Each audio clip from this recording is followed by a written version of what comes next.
Hey, here we go. Check this out. This is Whole Nother Level with Dwayne Lindo. You know, frankly, I feel that we shouldn't even be talking about this. Simple as that. The great L. Bushman. They'd have to make so many adjustments, but I don't know what they have to do. They need a mirror. They need a mirror? Frank Mazzei. Did they win the offseason in free agency? Yes. What does that mean? Absolutely nothing. Ladies and gentlemen, the one and only Craig Cousin. How can you not put Tom Brady #1 on the Mount Rushmore of quarterbacks? Man, this guy's a legend. Rings speak. And Eric Wilson. I didn't know Eric was going to let you talk. Don't hate the player, hate the game. I've seen enough Facebook posts to know that you're not a Giants fan. Let's go.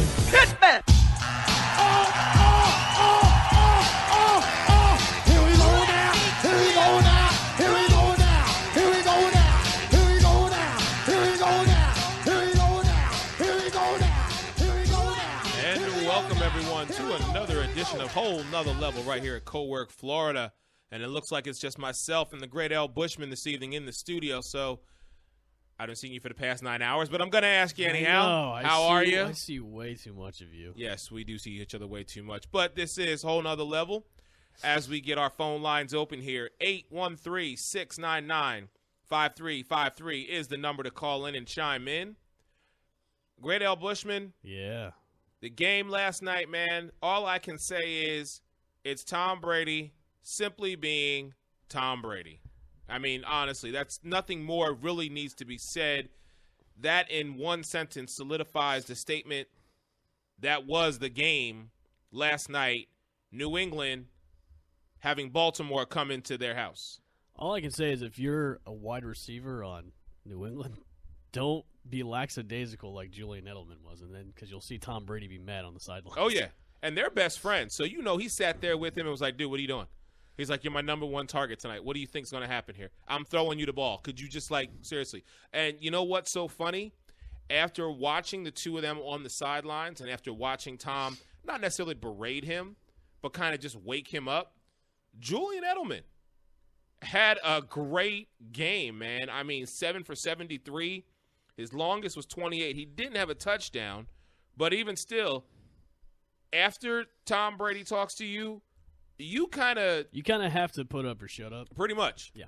Especially if your name's Julian Edelman. Mm-hmm. I mean, Chris Hogan was a great night for him. 5 for 129. His touchdown, the long one of 79 yards.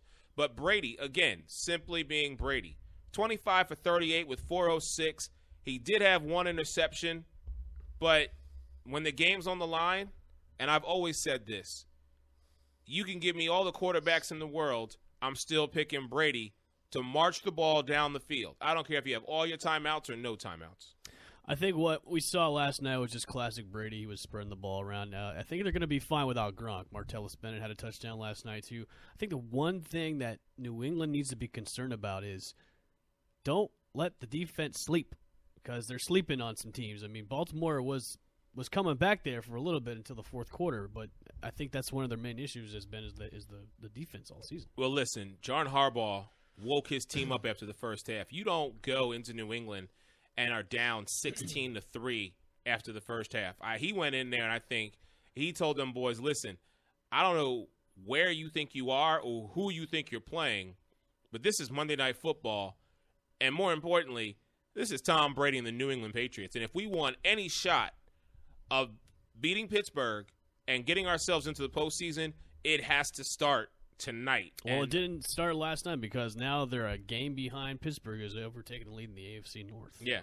I mean, no disrespect to Flacco. He had a decent night, 37 for 52 of 324. Again, he had an interception. I think, personally, a very costly interception that just seemed to come at a really just inopportune time for the Baltimore Ravens.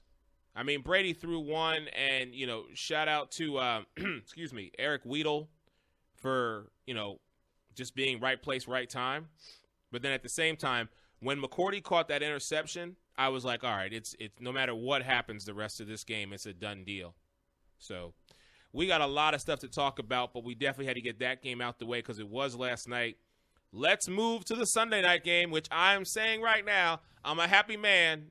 Even though Philadelphia lost, I'm a happy man because there's two teams I cheer for every week, Philadelphia and whoever the hell's playing Dallas. So shout out to our man, Rafael Tony Lopez. I mean, this brother's walking into work with his chest. He had a strut coming in. Oh, on yeah. Monday He morning. definitely had a strut coming in. He did have a strut. More importantly, Giants sweeping the Cowboys this year.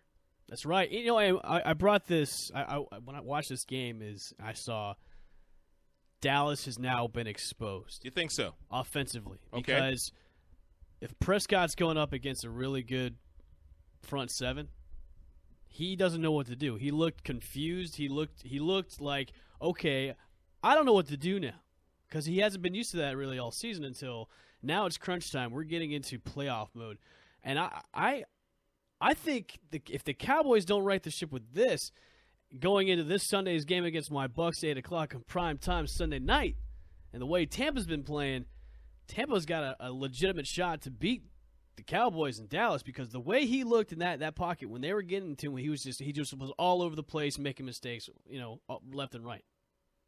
Now, granted, Zeke had a great game. He rushed over 100 yards, but just this Prescott looked confused. I mean, he had 2 interceptions. He was sacked 3 times. That's not the normal Dallas offensive line, we're used to seeing all season. Or we haven't seen for Exactly. the past 12 weeks. I mean, so, no, I completely agree with you. What I'm surprised at, very much so, is I didn't think that chink in the armor would prove to be that simple of a fact. Especially against New York. Right. But, again, I'll go back and say to you, we finally saw the Giants' defense that they've spent over $200 million on show up against Dallas. They're showing up at the right time, too. And this is what I've always said about the Giants. They'll roller coaster you all the way, and then they'll sneak into the postseason. And once they get into the postseason, sliding in at a wild card spot, which right now that's what's going to happen, I'm telling you, they are going to be scary. And if they slide into that wild card spot, Dallas does not want to play New York right now. No, they don't. At all. They really, really don't. I mean, you touched on it. Zeke, and I'm sure you saw the stats. I think we were talking about it. Do you realize Zeke has not lost a road game Since he was in high school. since he was in high school? That's insane. In high school. I was like, wait, what? So all through college and now in the pros, he had not lost on the road. Well, when you go to the Meadowlands, it's a little bit different. Well, yeah, it's December. It's the Meadowlands, and, I want to show Dallas some love, but I'm not going to do it right now because I'm just like, you know what? Y'all had this coming to you because they were on such a high. And I think, like you said, they've been exposed.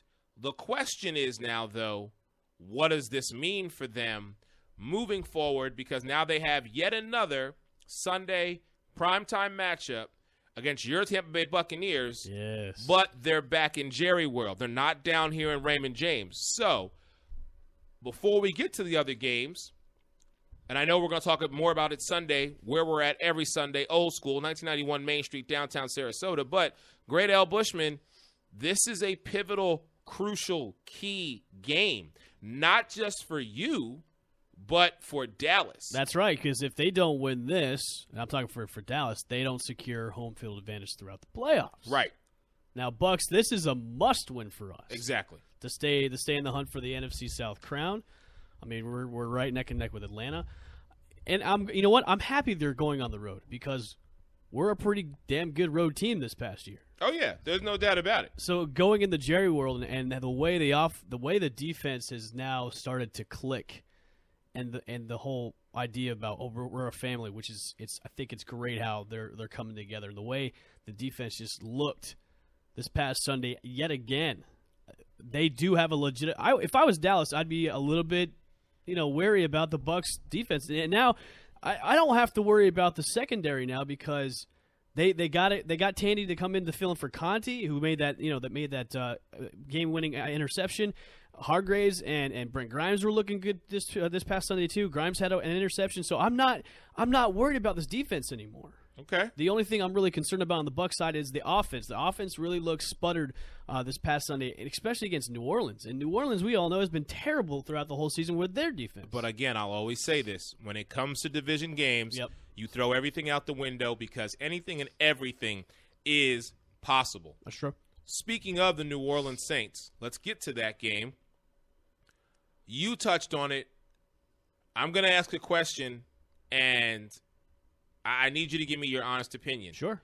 Right now, if you're New Orleans, you know what I'm saying? You're pretty much done for the season. You're only sitting at 5-8. You're not going anywhere. Do you, if you're management and ownership, do you look at this combination that has been Sean Payton and Drew Brees and say maybe it is time to part ways with one of these two? Well, I would say not yet. Okay.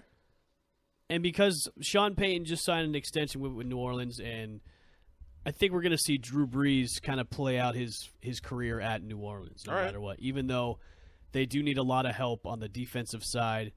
I mean, they've got plenty of offensive weapons. We all know this. Michael Thomas, Willie Snead, Brandon Cooks, even Colby Fleener has been pretty well in the tight end slot with them. I think they're just their main issue with them has been their defense, and I think going into next season, going into the draft, that's what they need to load up on because they can put up points. Now, they haven't done it this past 2 weeks, but they need to load up on defense, and that's been their Achilles heel all year. But the combination of Sean Payton and Drew Brees, no, I don't think it's going to go anywhere.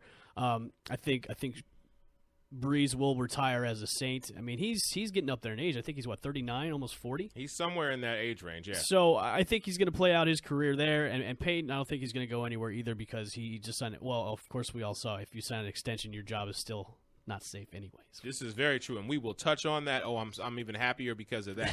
But let's get back to your Bucs now. Right. You touched about the family. You touched about the concept of this whole defense coming together.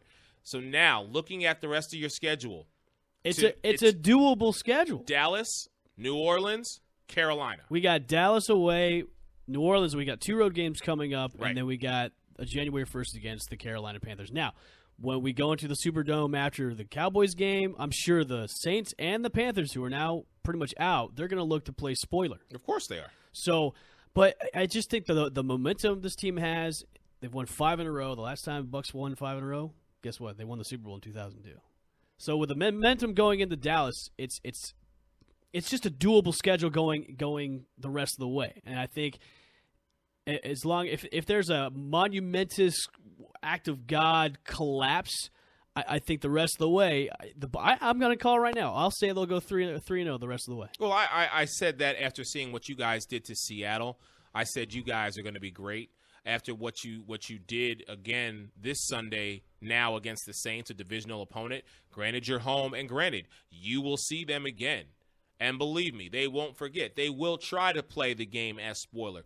I don't think Carolina will do so much as try to play the spoiler because they know that they're pretty much out. Plus, I feel like at that point, it won't even be worth it because I think the Bucs will pretty much have sewn up. It does depend on Washington, where they fall. It does depend on Minnesota and where they fall. It also depends on Green Bay. See, that tie with Washington is going to either make or break the Redskins.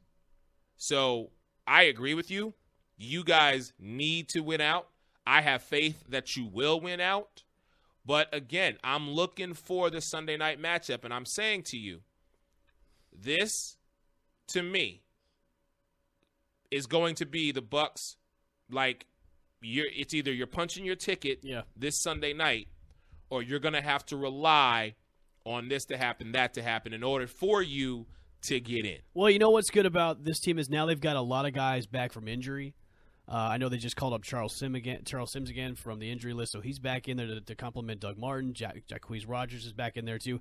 And then Robert Ayers, I can't say enough about Robert Ayers, who's become that guy that we all thought he was going to be on the defense. So their defense is it's just been clean. They've just been playing out of their minds. This reminds me of the Tampa defense back when we had Sapp, back when we had Simeon Rice, back when we had Derek Brooks, that smash mouth defense, and that's what they're looking like. So I'm excited. I'm trying to pick out a spot where we can watch this game Sunday night.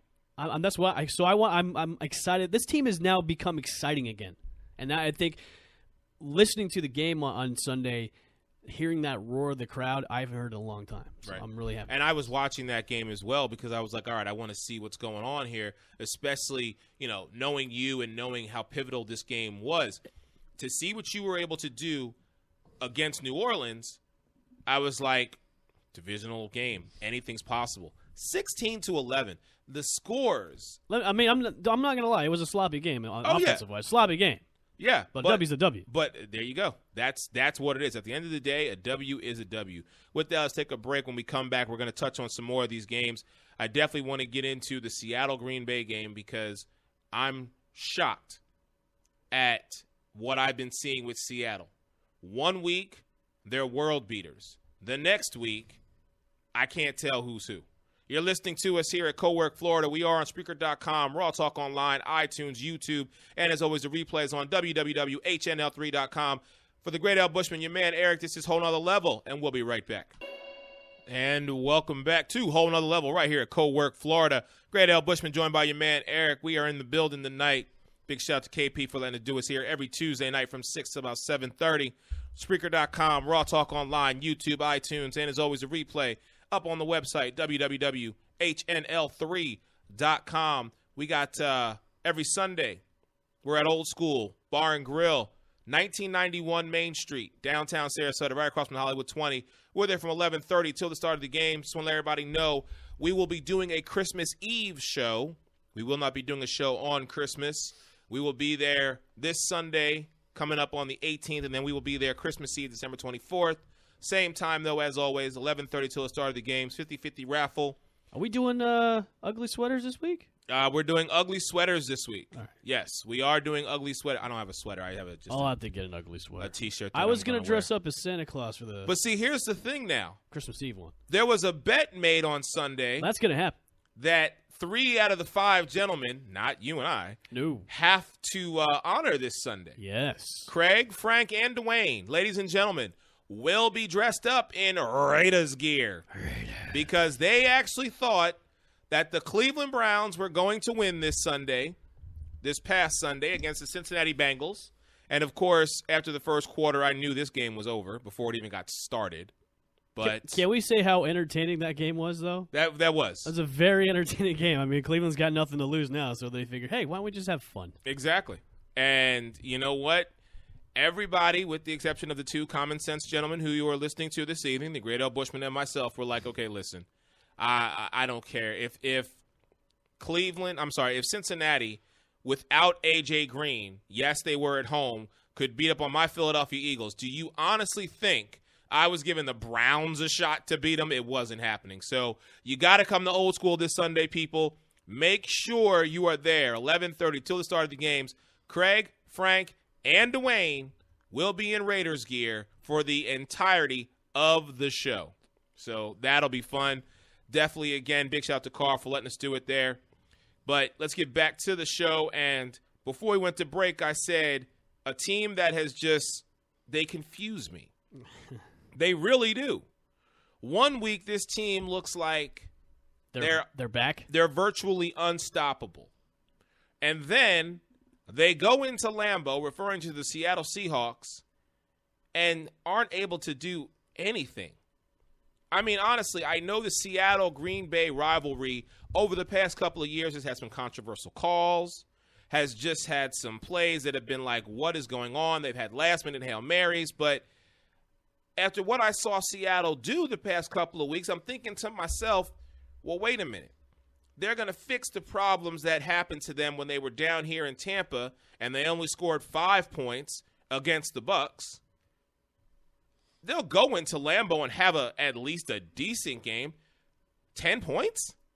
10 points. It's like up and down with them all season. And the thing was, going against Green Bay, their strong suit isn't their defense. Right. So I was expecting it to be at least a shootout. Right. And honestly, this game, after the needle threading that Aaron Rodgers did against that Legion of Boom, you better watch out for Green Bay because they're making a case of making the playoffs this year. I don't think so. You don't think so? I mean, granted, I have seen Aaron Rodgers the past few weeks start to look like the Aaron Rodgers that we know. But what I'm saying to you is Detroit is on such a momentum upswing. They understand that no game can they afford to slack, slip, slide. They cannot. They have to be on point every single game if they want to make it to the postseason. Because right now, the 3 teams that I see vying for the 5 and 6, or actually forget that. I'm just saying the number 6 seed right now, currently controlled by your Tampa Bay Buccaneers, the Redskins and the Vikings are the 2 teams that are going to be truly in the hunt for this. Okay. So Green Bay's remaining schedule at Chicago, that's a win. yeah. Then you got Minnesota and Detroit. And I just, I'm going to put more of the emphasis. I'm going to say they'll go 3-0. Detroit? Yep. Okay. No, I'm saying You're saying Green Bay. I'm saying Green You're Bay. saying Green Bay is going to go 3-0. 3-0. Wow. Yep. No, I say 2-1. Okay. I say they'll beat Chicago. To me, that's just a gimme game. I say they'll tough it out with Minnesota, but it's in Lambeau, which we're starting to see somewhat of that Lambeau mystique. Not much, but a little bit. So I'll say they might eke one out there. But I really think that January 1st in Ford Field, with Detroit knowing everything that's at stake, With a hurt Matthew Stafford? he'll play. Okay. I know he's playing right now. He'll but- play. Okay. He understands what's at stake. I've seen this guy, his intensity, his anger, so to speak, when it comes to people not running their routes and drop balls and just stuff happening. This man not only holds himself to a whole nother level when it comes to accountability, but he holds the rest of his team. He can't rest on the laurels of Calvin Johnson anymore. He needs Ebron to step up. He needs Theo Riddick to step up. He needs Marvin Jones Jr. to step up. You know what I'm saying? So for me, that's why I make the case for him being MVP. And I know you gentlemen are like, I'm not throwing him in the mix. I might throw him in the conversation. Well, I going to your point when you said the top 3. Yeah. Okay, that's a debatable question because there's so many other players that are above him right now. Now I see what you're saying with your point is what he's had to work with because even I thought this at the beginning of the season. Without Calvin Johnson, he's nothing. But the way he's been able to work with Golden Tate, Marvin Jones Jr., with Theo Riddick in there, to me, he's still not in that top 3 range, but he is in that conversation of MVP. But I would not. Let's wait to the end of the season. Let's wait until the playoffs are done, and then have that conversation. And that's fine. That's fine. For me personally, and again, it's my opinion, the top 3 candidates right now for MVP in no particular order are Derek Carr, Tom Brady, and Matthew Stafford. I can't give it to Matt Ryan because Matt Ryan. What about Derek Carr? I said Derek Carr. Oh, my bad. I can't give it to Matt Ryan because Matt Ryan has had all the weapons in the world for years and was unable to produce. So I'm not going to sit here and say that he turned around this team. This team may have turned him around, but I don't think it's all falls on the shoulders of Matt Ryan. However, when it comes to Matthew Stafford, I'm truly saying to you, when we looked at this in the preseason, we didn't give the Detroit Lions 5, maybe 6 wins looking at their schedule.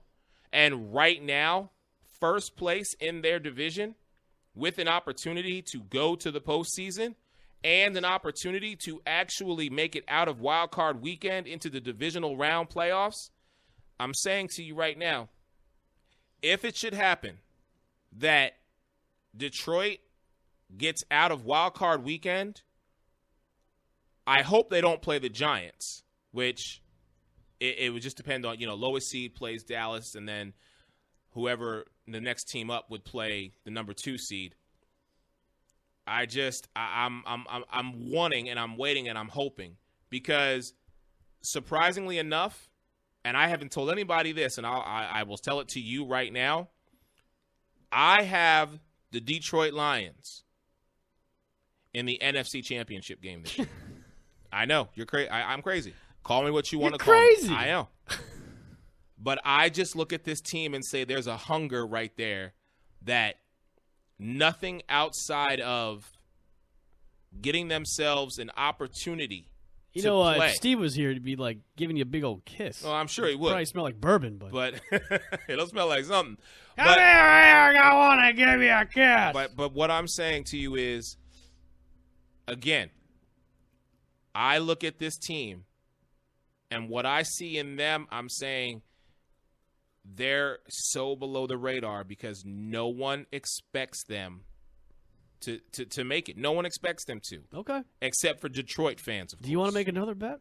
I do not. Okay. Because I want to wait and see what happens. But what I'm saying to you is, right now, knowing where they're at, looking at their schedule, I'm saying they finish 12-4, and the Detroit Lions will be in the NFC Championship game. I didn't say they were going to win.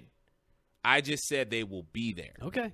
You heard it, folks. Eric saying the Detroit Lions, and I'm saying this while laughing. 12-4 That's going fine. to the NFC Championship. That's fine.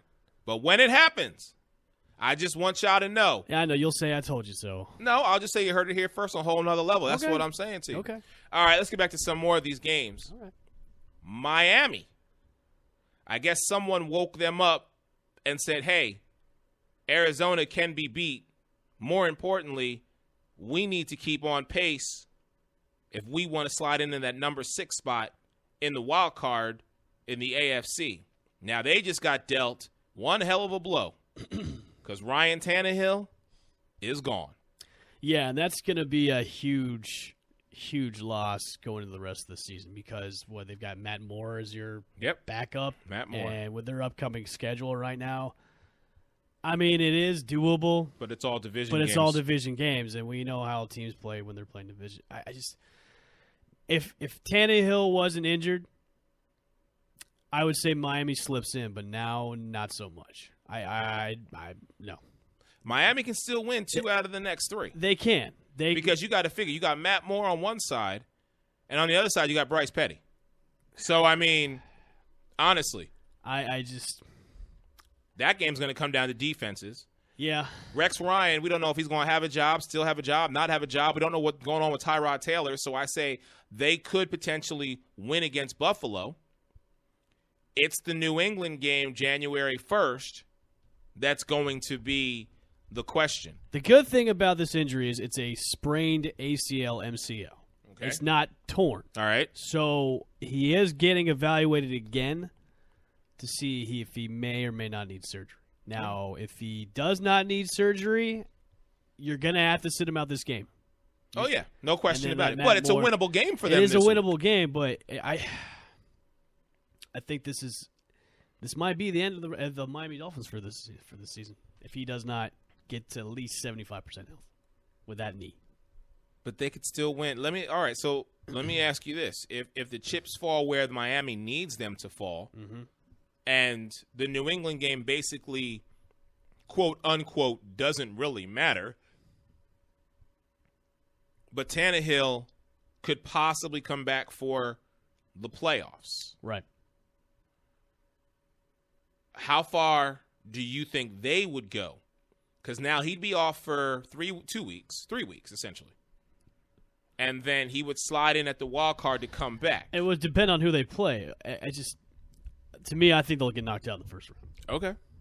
I mean, right now, if Miami was to slide in at the number 6 spot, they would face Pittsburgh. And They would get knocked out in the They would first get round. knocked out. Yeah. They really much. Okay.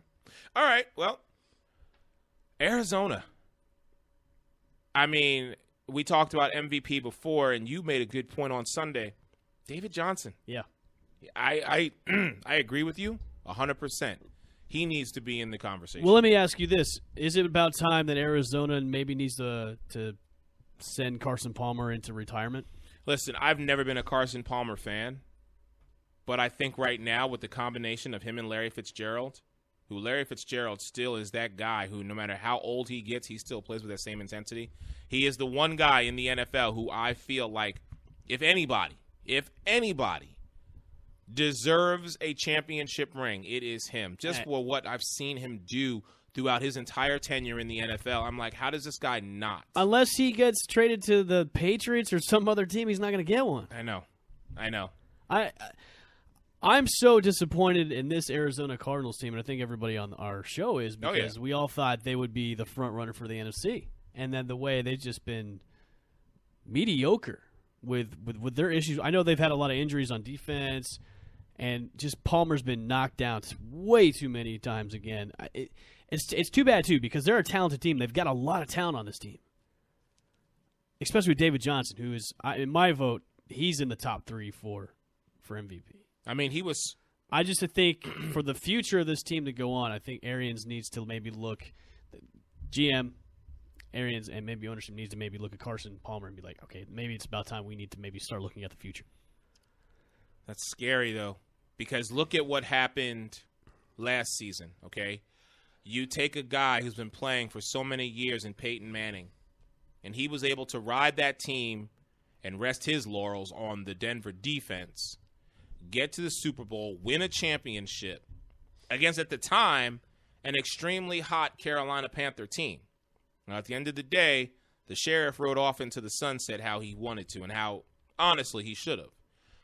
Carson Palmer, if you get rid of him, you're still going to have David Johnson. You're still going to have Larry Fitzgerald. You're still going to have J.J. Nelson.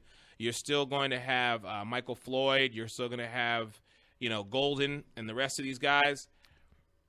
But now you're going to bring in either a rookie or someone who has not played in the system, because I don't know who the backup is for Arizona. Drew Stanton. I would say not your you ride Palmer for the next couple of years, and then you maybe draft a quarterback maybe late. Okay. And then mold him. Because I think starting fresh with this offense, I think that would be the right path they should take. All right. So you're going to ride Carson Palmer for what, another 2-3 years I'd say maybe? 2 or maybe 3 years. He's 36 right now. He takes a lot of bad shots. But I say you ride him for 2 or 3 more years. You draft a quarterback to come in, and then you learn the system, and then maybe start to take over the job. All right. We shall see. Let's move on to another game. I want to go back to the Thursday night game because it's amazing how one game can dictate positioning in the NFL. And that Thursday night game, and I watched that game start to finish, and I went to bed a little angry because I didn't realize this. Kansas City Chiefs are 4-0 in the division. Yeah, they're a good team. Well, I knew they were a good team, but I didn't realize they were undefeated in the division. Essentially, that's why they're at the number 2 slot right now. For those two teams that go out and have a really good game on Thursday, I think kind of saved Thursday night football games for a while. But for Oakland, it's a bump in the road, man. They played a good team, and they're going to be all right the rest of the way. This is just a bump in the road, as Carl would say. No, and I agree, but listen, I'm the first one to admit I predicted that Kansas City, the second half of the season, would do what they did last year and not lose a single game. Now, they've lost one. Yep. But the rest of their schedule is completely doable on both sides, on Kansas City side and on Oakland side. So Oakland right now is a lock at that number 5 spot. The good thing about Oakland is no matter whether they're on the road or they're at home, Khalil Mack has stepped up huge with that defense. Mm-hmm. He's been playing out of his mind. And you have the young nucleus that I've continually said about, the essential 4 horsemen of the Oakland Raiders in Derek Carr, Latavius Murray, Amari Cooper, and Michael Crabtree. These 4 young studs, I'm telling you, they are the future of the NFL. And for all the talk of the Raiders possibly moving to Las Vegas, or if it's going to happen or it's not going to happen, they are making a case that they're not trying to go anywhere. Let me ask you a question, Eric. Kansas City, now with the emergence of Tyreek Hill, who can pretty much play anywhere, score a touchdown from anywhere. Yeah. Kansas City, do you see them maybe going the second round, or you see them maybe losing the first round like they always do with Andy Reid? Again, if they win out, they'll have a bye the first round. Do you see them winning out?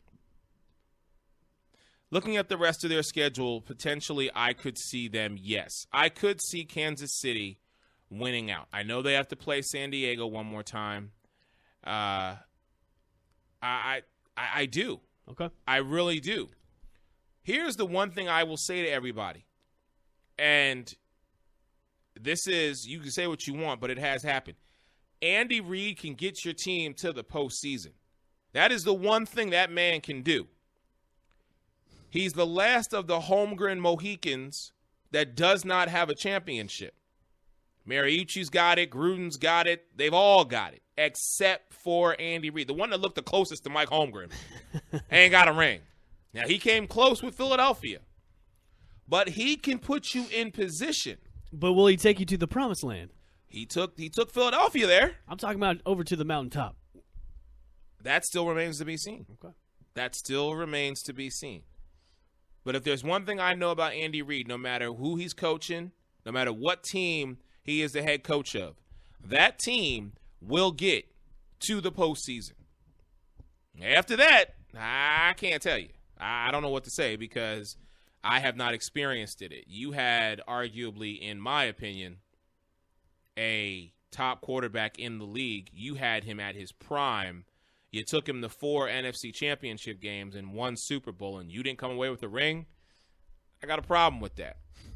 I got a big problem with that because of the fact that it was my Philadelphia Eagles. Listen to me. There was a time, and I know we don't live in the past, but I'm gonna tell you a quick story. Sounds like we do. Well, we are for this particular moment. There was a time between 2000 and 2004 that I never concerned myself with the Philadelphia Eagles schedule. I said, we're going to the postseason. I said it every year. I said, we're going to the postseason. I'm not worried about it. And everybody looked at me like, what? I'm like, we're going to the postseason. I said, we're going. Don't worry about it. And by week 14, 15, 16, I'm like, I told you, we're going to the postseason. It was the postseason that I got worried, that I got concerned. Because I was like, why is this our Achilles heel? What is it about this game that stops us from getting to the Super Bowl? And then we finally got there. And I was like, all right, that's it. We've achieved what needed to be done. We did what we needed to do. The only problem is we went up against Tom Brady. But we still made it a close game. Damn Adam Vinatieri kick and McNabb throwing up. But anyhow, what I'm saying to you is getting back to my original point. Andy Reid. Say what you want about his clock management, his style of play, anything. That man will get his team to the postseason. After that, wild card weekend, first round, divisional champ, I don't know. I don't know who to pick. Okay. Honestly. All right. Speaking of Philadelphia, since I talked about Andy Reid for way too damn long, mathematically, I don't know. Where did you get that from? I saw this today. It is an actual tweet, and now I have to go find it. We actually have a question from B53 Sports Radio. What about Zeke for MVP? Ezekiel Elliott. I say Ezekiel Elliott should get Rookie of the Year. I would put him in the conversation for both. For MVP? For MVP. The season he's had as a rookie, now granted, yeah, you can he's an obvious lock for Rookie of the Year, but why? I mean, why not? Why can't you put him in that conversation? I would definitely, with his numbers and the way he just has been just destroying everything, I would say yes. I'm saying if you're going to give MVP to anybody on the Dallas Cowboys, you have to give it to Dak Prescott because of what he's able to do, again, as a rookie coming in, taking this team to an 11-2 record.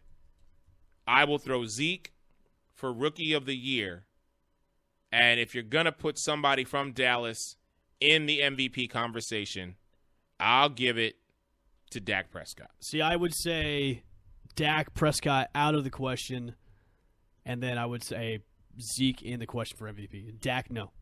I wouldn't do it. Why not?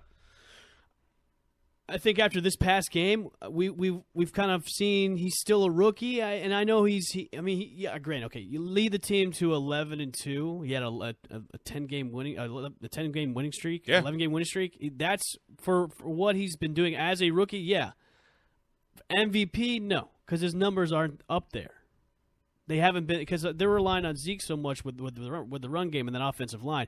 I would say you can put him in the conversation for Rookie of the Year with Zeke, but not MVP. And I would definitely put in Zeke in the conversation for MVP. All right. I'm still trying to find the tweet here about I think this was maybe a figment of your imagination. It was not a figment of my imagination. You know, because you looked a little tired at work, and maybe as the workday was going a little bit longer, you kind of maybe dreamed this up. Nope. Or somehow the Philadelphia Eagles could mathematically still be in. Mathematically, we can still get it. You know what? We're going to take a break. I'm going to find the tweet so I can read it when we come back. Again, you are listening to the Great Al Bushman and your man Eric here at Whole Nother Level. Spreaker.com, Raw Talk Online, iTunes, YouTube, the website, www.hnl3.com. We'll be right back. Baby squirrel, use a sexy motherfucker. Give me your attention, baby. I gotta tell you a little something about yourself. You're wonderful, flawless, ooh, you a sexy lady. But you walk around here like you wanna be someone else. Ooh, wow. I know that you don't know it, but you're fine, so fine. Fine, so fine. Ooh, wow. Oh, girl, I'm gonna show you when you're mine.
Welcome back to Whole Nother Level right here at Cowork, Florida. All right, Great Al Bushman. I found it.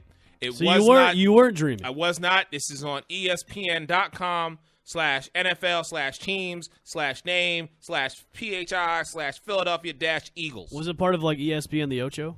No, it's not. So this is actually a legit ESPN mathematical proverb. Stats and information. At 5-8, the Eagles are still mathematically alive for a playoff spot. Can you please tell me this mathematical equation that somehow they can get in? Here's the scenario. First off, they're 5 million to 1 odds, so I may go drop $1 at Vegas just to see if I can become a 5 millionaire in 3 weeks. Okay. This scenario. All right. First and foremost, Eagles need to win out against Baltimore, short week then against the Giants, and finally January 1st against the Cowboys. Not going to happen. 0-3.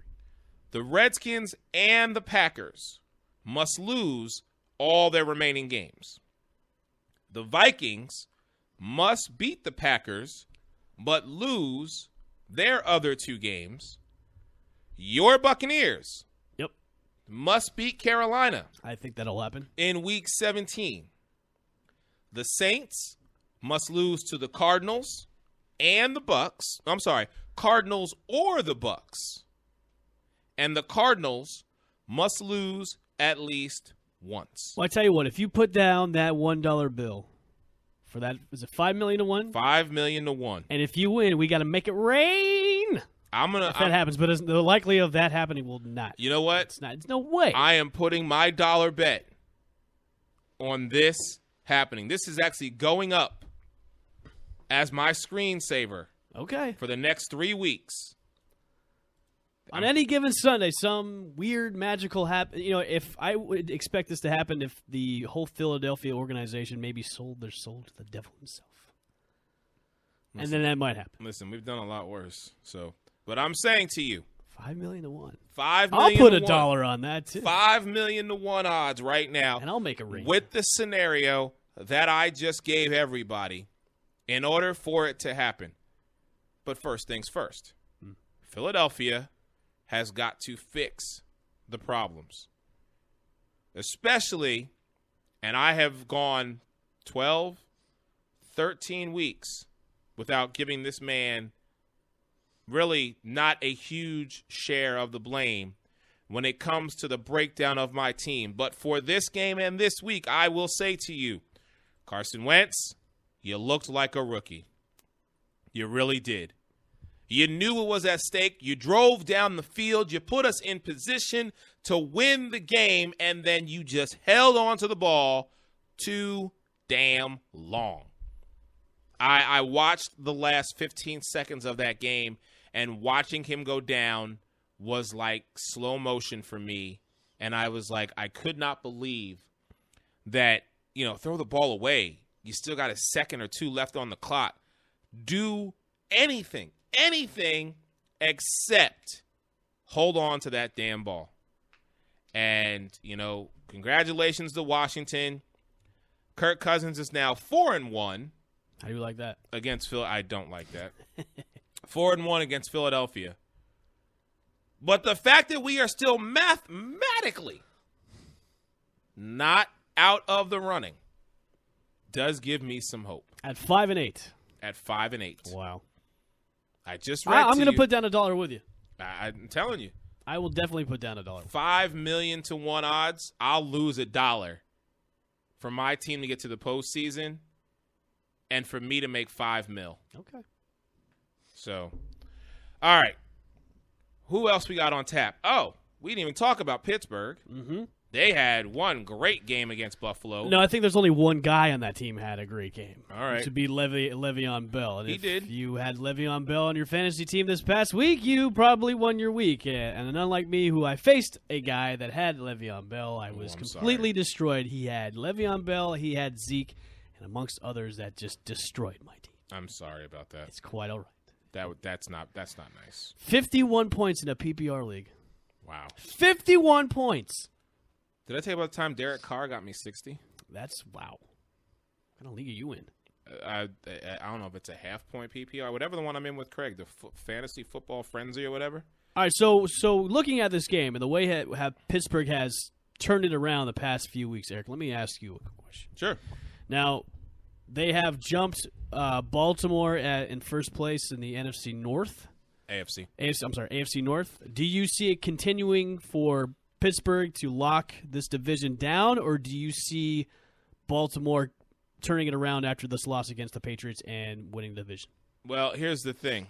It is, and I am not going to be objective when I say this, because it's the last 3 weeks of the season, and damn it, I need to make some money. So what I'm saying to you is no. Baltimore is going to slide themselves out of the postseason, and arguably the scariest team right now in the entire NFL is the Steel Curtain and Ben Roethlisberger, Antonio Brown, Le'Veon Bell, and I'm sure Frank could give you the whole entire list of the Pittsburgh Steelers. They are getting hot at the right time, very much like the Giants are getting hot at the right time. See, we said this about Seattle, and then Seattle goes to Green Bay and loses 38-10. So now I'm saying to you, the two teams you do not want to face right now on either side. You don't want to face the Giants in the NFC. You don't want to face the Steelers in the AFC. Granted, the Bradys of the world, the Dallases of the world, yeah, you got home field, or you're going to get home field. But I'm telling you right now, do not sleep on Pittsburgh, and don't do it on the Giants, because what is going to happen is they will remind you how big of a powerhouse they really are. So I think Baltimore is done. Okay. We've got a matchup with them December 25th, Christmas Day. Okay. That'll be a very good slobber knocker. Oh, yeah. That game right there is going to set the tone. But I'm telling you right now, with the momentum that Pittsburgh has right now, I see them winning out and securing either the number 3 or number 4 spot in the postseason, which means they would have to play either Oakland or Denver. And quite honestly, I want to see Oakland against Denver. I want to see that matchup again. Okay. Because this time, it's not with Peyton Manning. This time, it's with Trevor Siemian or Paxton Lynch. And I don't know if that defense, that to me, I would love to see that. No disrespect to New England. Make no mistake about it. But the matchup that I want to see is I want to see Le'Veon Bell and Antonio Brown and Ladarius Green and Ben Roethlisberger against Von Miller, Chris Harris Jr., DeMarcus Ware, Aqib Talib. Yeah, that's what I want to see. Okay. I want to see that matchup because I think that game right there is going to set the tone for the rest of the AFC playoffs. All the other 4 teams, whether you're playing or you're on bye, take note if that happens. All right. So, yeah, Pittsburgh's looking scary. Really scary. Really scary. And I'm not going to lie to you. I am concerned. Well, and the way Le'Veon Bell just destroyed that top-ranked Baltimore run defense. Yeah. I mean, 3 touchdowns, almost 300 yards rushing. Disgusting. Yeah. Especially on first week of playoffs. It really is. It really is. All right. Great L. Bushman. Yes. Can I tell you another reason why I'm happy? Outside of us being mathematically eliminated and you and I are going to be both millionaires in about 3 weeks. Rex Ryan might be out of the job. Besides the fact that Rex Ryan might be out of a job, besides the fact that the Bucs are 5-0, besides the fact that Dallas lost on Sunday night, let me tell you why I am so happy. Does this have to do with a certain coach out in L.A.? Oh, finally someone listens to us. Jeff Fisher may have gotten a 2-year contract extension, but the L.A. Rams said, not here you don't. Finally. Goodbye. Finally. So long. Alvida Zane, GTFO, STFU, whatever you want to call it. But Jeff Fisher, you are no longer the head coach of the L.A. Rams. This has been a long time coming, and I think I wish we had a champagne bottle because I would have popped it. After the embarrassment that they had over this past weekend, and then I think the comments, too, made by Todd Gurley, where they're playing just like middle school team, it was time to go. It's time for the regime to change and go back to a younger coach and just to take over that team and that offense. Because, as we've all said on this show before, Jeff Fisher doesn't care about offense. This man has spent his entire career with a losing record and still and all got job after job after job. And I'm like, why? Why? If you can't fulfill a simple 8-8. Well, 7-9 is acceptable. In what? In his eyes, and also in management for a long time. You can ride a Super Bowl loss against Tennessee for almost 15 years and be okay with it. Unbelievable. So why don't we do this? Okay, why don't we take a quick break? All right. When we come back, I'm going to spit off some candidates for you. Okay. Who would be the best fit for the LA Rams going into next season? Oh, this will be good. So this is a whole nother level. We'll be back. You guys can actually chime in, 813-699-5353. We're on Raw Talk Online and also Spreaker.com. When we come back, I will be quizzing Eric to see who would be the best fit for the LA Rams when we come back from break. 813-699-5353. We are back from the break, guys. Make sure to come to Old School this Sunday at 11:30 a.m. We will be going over, of course, our picks for this week's matchups. Come on out. They've got 2-for-1 drafts all day at Old School. Great food. Carl is we thank him every week for having us be there and to put on a good show for him and the crowd. And Steve, our super fan. Also the girls behind the bar, Danielle, Heather, our girl Tabitha, the super Go Pack Go super fan as well. Make sure you come out and join us. And that was Steve, our super fan. So anyways, before the break, we had gone into the whole Jeff Fisher thing about, okay, he's finally gone out of L.A., out of the Rams' lives forever, hopefully. Eric Dickerson can now finally come back to the stadium now and be a part of the Rams organization. He can finally do that again. So, Hold on. Yeah, I'm sorry. Speaking of Jeff Fisher. Jeff Fisher is back. Jeff Fisher issues a statement following the Rams firing. This just came in here. And what did he say? Okay, hold on a second. I'm pulling it up right now here. This is off of NFL.com. He goes, First and foremost, I want to thank the Rams owner, Stan Kornacki, for the opportunity to be part of this organization the last 4.5 years. Should thank his agent.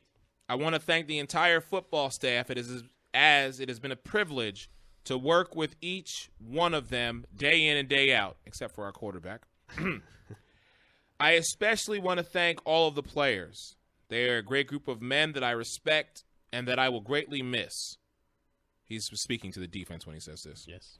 My hope is that each one of the players experience great success in the future. That's it. That's it? That's it. Well, that's a classy move. I mean, at least is not bitter. I mean, He's unemployed. He got to say something to get a job. I'm sure he's bitter, but I mean, that's a classy move. How can you be bitter with a losing I'm career? sure he's bitter because he lost his job. But that's a classy move. That's a nice way of saying I'm out of here. So basically your agent wrote that for you? Yeah, basically the agent who is the owner's brother. Yeah. Your agent who's the owner's brother.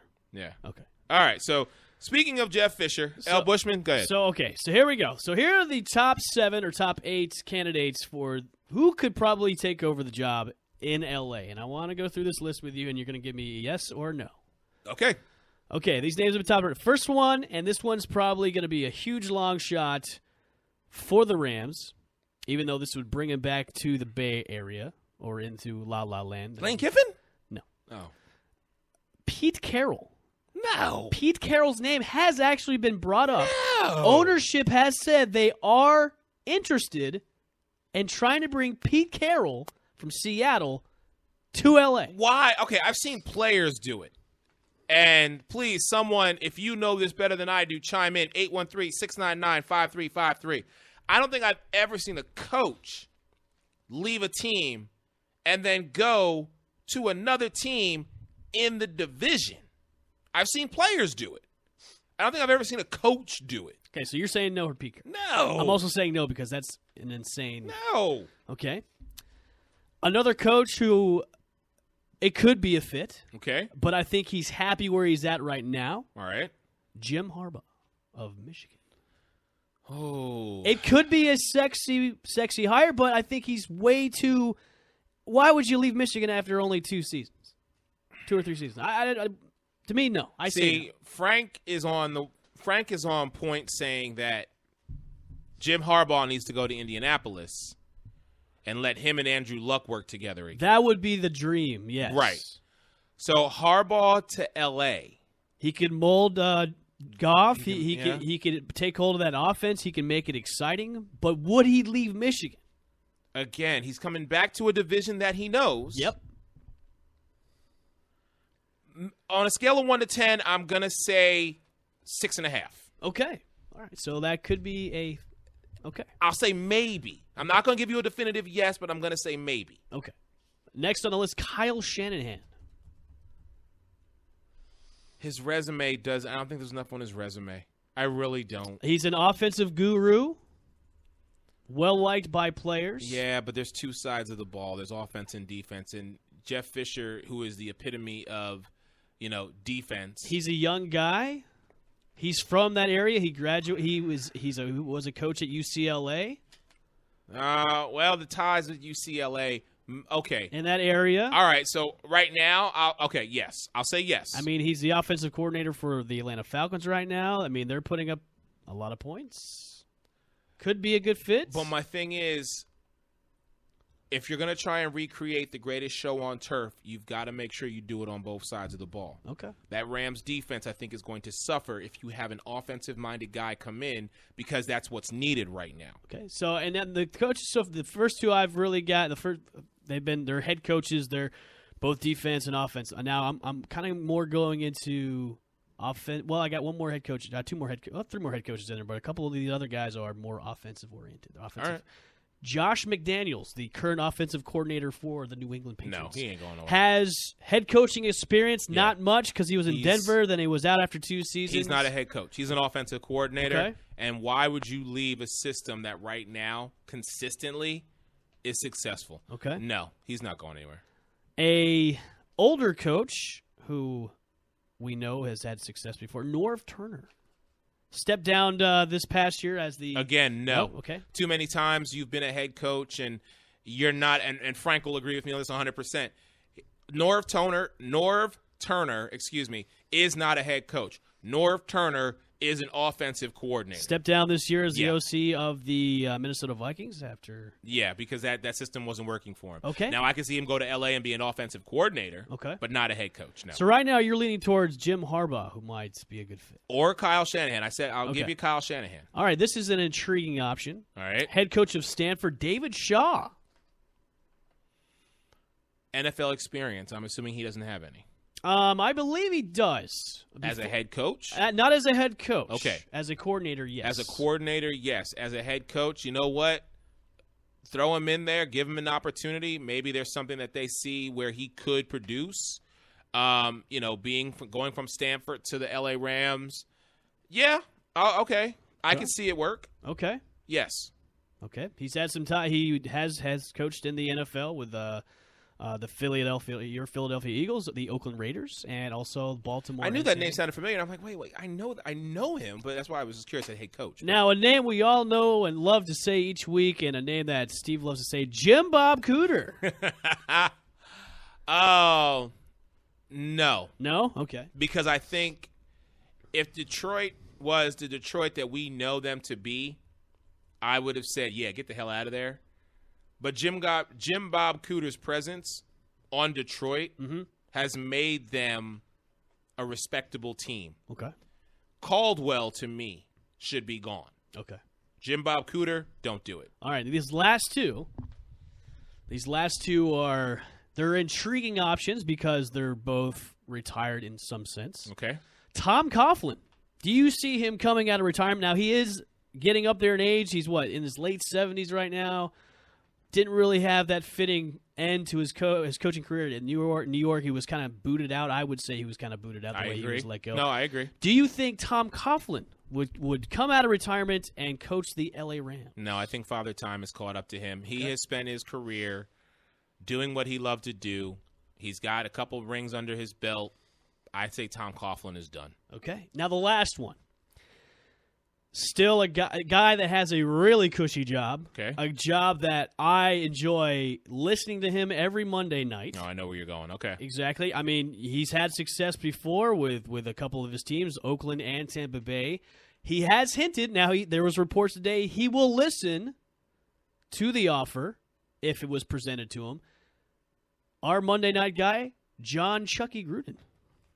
Do you think John Gruden would leave his cushy job, his job where he all has to do is watch football and point at a screen and go to quarterback and do his quarterback seminars for guys coming up out of college?